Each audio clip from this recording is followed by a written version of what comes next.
Jon Batiste is my husband, my longtime friend, and of course, I'm biased here, but an extraordinary musician, thinker, composer. He was raised in New Orleans and hailed from, several generations of musicians.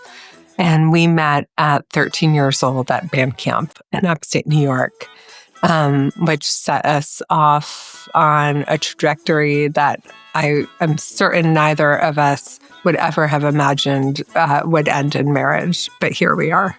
And can you just tell me a little bit about that story, how that happened, that you refound each other?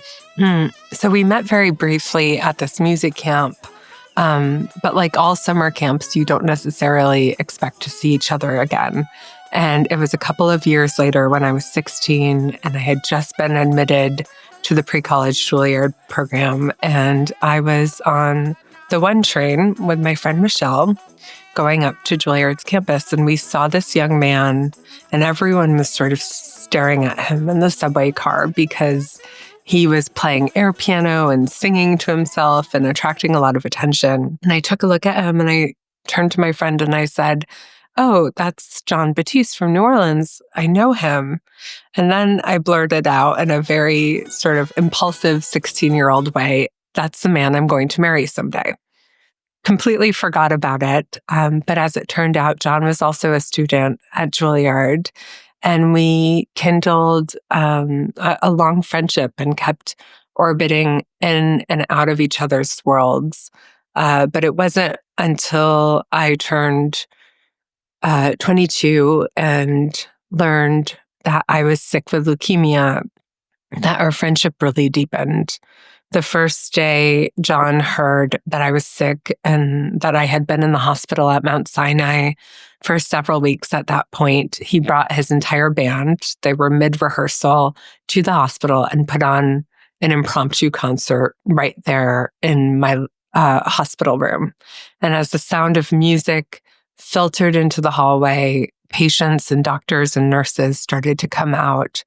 And all of a sudden, everybody began to sing and to dance and to laugh together. And it was this rare moment of exhale and joy in a space that we don't typically associate with joy. But it was also my first indication of a quality that Jon may not be publicly famous for, but one that I treasure so deeply, which is his ability to show up in the hardest moments and to lead with this deep sense of love and community and using music and art as a way to bring people together. So this actually appears much larger on television than it does in person.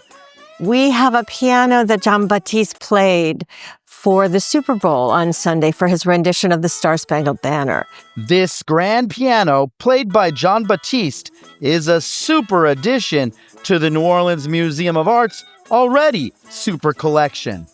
Resoundingly appropriate for NOMA, where, we always work to engage the arts through music and art.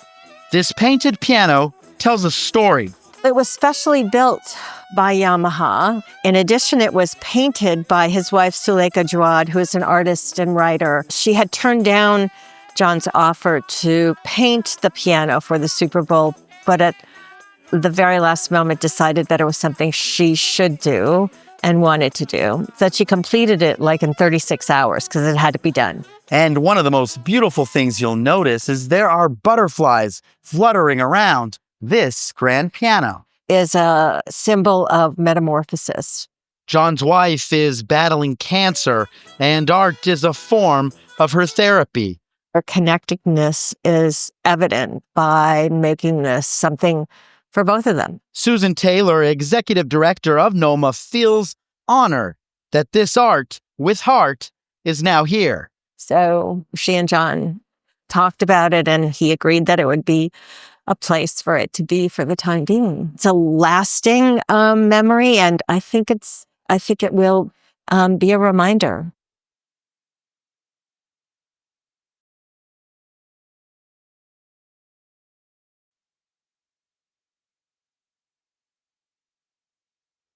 Whoa, say, can you see?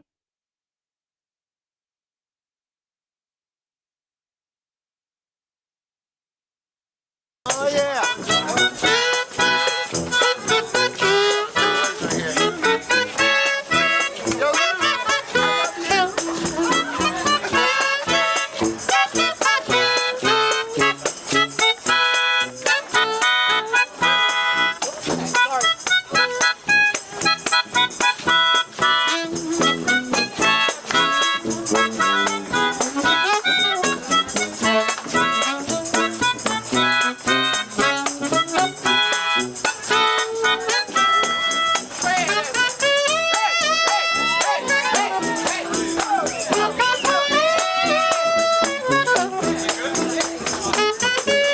Of the land of the free.